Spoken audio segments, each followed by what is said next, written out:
iPhone 7 Plus LCD replacement. So, as per usual, remove the pentalobe screws, open it up carefully. Be careful not to damage anything while opening it up. Remove the plate holding the LCD ribbons onto the board. Put these screws in the right order just in case they're longer than the others, because you could pierce the board otherwise.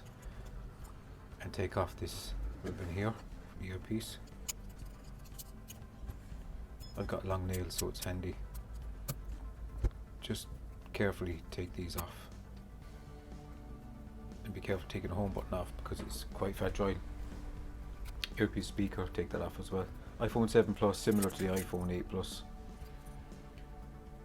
And this home button, you might have to very carefully slide something underneath it. Be careful not to slit it. It's very easily broken. And remove the earpiece and the backing plate. Put it onto your new LCD.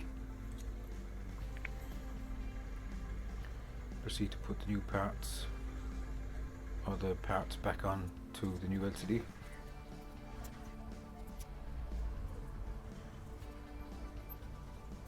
Place that home button in nicely, screw it down.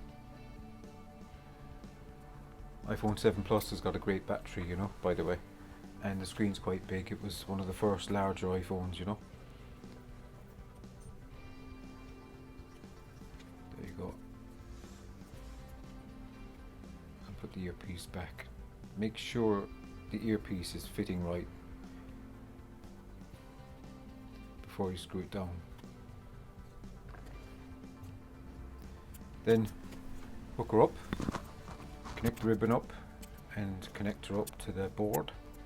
Make sure she's sitting right nicely down onto it. Yeah, powering up nicely.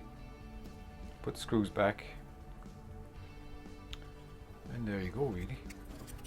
iPhone 7 Plus LCD repair. Screw the earpiece ribbon down.